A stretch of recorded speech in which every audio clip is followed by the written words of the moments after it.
Hello, this is the VA Ann Arbor Healthcare System Office of Emergency Management with a just-in-time training video on the EX500 and the XPR 3500 Motorola encrypted clinical radio systems that are located throughout the VA Ann Arbor. While these radios are different, they are interoperable, which means that they are able to communicate with one another regardless of the type of radio that you may have located in your area. So for the purposes of this training video, they're similar enough in their functionality, so we will be using the XPR 3500 for demonstration purposes. The first thing that I would like to talk to you today is about the proper charging of this radio. Without having the radio properly charged, it's obviously not going to be able to be used during times of an emergency. So this is the radio, as I mentioned, and this is the charging base for this radio.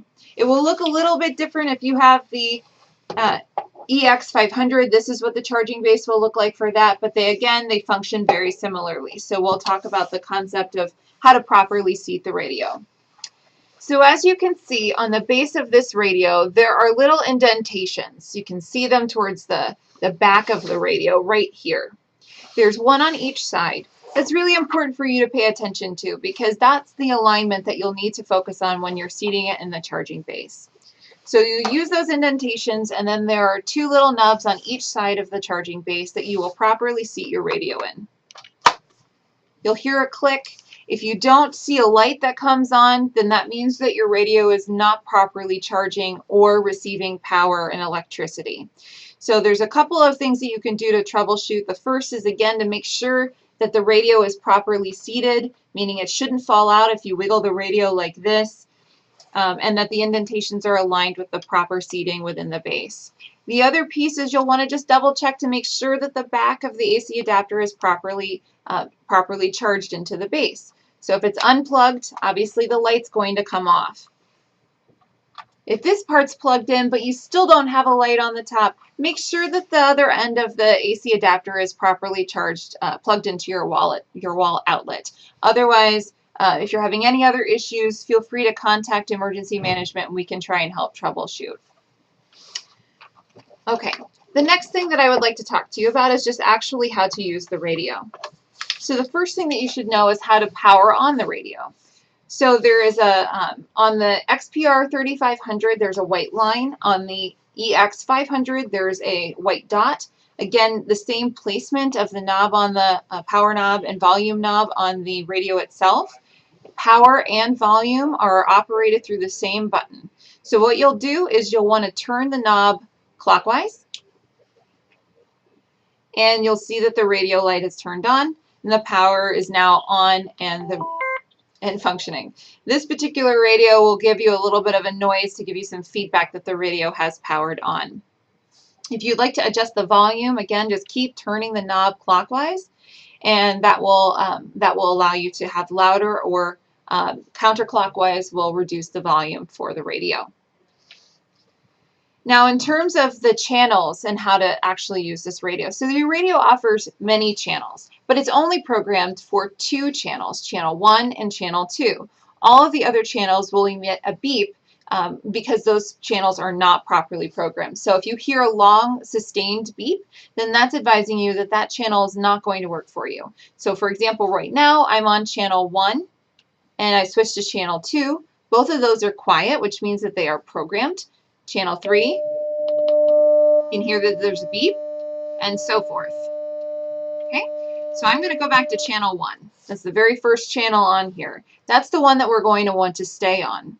Again, so channel 1 is the repeater channel. This allows you to communicate through multiple floors of the hospital when you're using the repeater on the roof of the hospital. So the radio signal is amplified by using the repeater on the roof, and then it's broadcast back down to the intended target. So channel 1, the repeater channel, allows you to have the greatest range for communication. So please do keep it on channel 1 unless we advise you that we're experiencing problems with our repeater. Channel 2 is the talk around channel. think about it like your common walkie-talkie. It's best to use this when you're in line of sight only. So again, if you're trying to communicate with somebody else that's on the same floor as you, this channel should work for you. But because it's limited in scope, that's why we encourage people to keep it on channel 1. Again, this first button, that is for power and volume, and the next button over has numbers going around the bottom of the dial. That's the program, that's a channel button. And again, channel 1 or channel 2, and the default that we'd like everyone to keep it on is channel 1. Okay, so now we're going to be talking about how to send and how to receive a call. So again, the first thing that you're going to want to do is make sure that your power is on. That's the recommendation that we have for everybody. Make sure that the power is always on for your radio.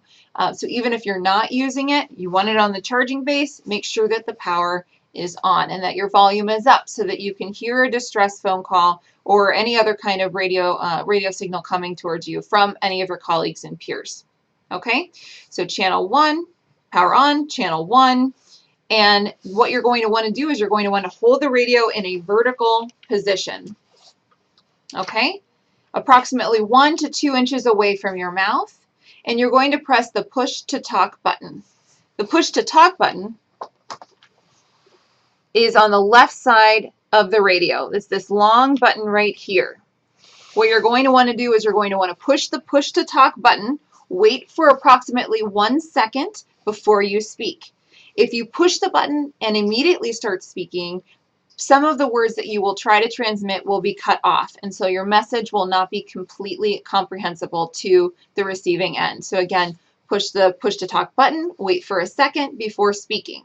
You're going to want to call the party that you would like to contact first. So for example, I would like to reach the AOD, the administrator on duty. So I would announce the AOD, and then I would say who I was, and I would say what my message was. So then once you have completed your message, you would release the push to talk button, again, this button right here, and you would wait for a response. And if you're receiving a phone call, again, all you need to do is make sure that your power is on and that your volume is up. You should be able to receive that transmission audibly. So for the purposes of this video, we are going to demonstrate a sending a call and a receiving of a call. So here we are. I'm going to use the push to talk button right here. AOD, AOD, this is emergency management. Do you copy? Volume is up. Emergency management, this is AOD, and copy loud and clear. AOD, thank you very much. Emergency management clear. And I release the button. So again, push the button, wait for a moment, and then release your message. Wait for the message to come back to you after you've released the button, and you should be good to go. It's really quite simple. But if you have any other issues, feel free to watch this video again. There's also a just-in-time training guide that's attached to each radio. It's this marigold color, front and back, which will give you some descriptions of locations of buttons on the radio, and again, some examples of things that you should be doing when sending and receiving a transmission. Thank you very much for your time and your attention today. Have a great rest of your day.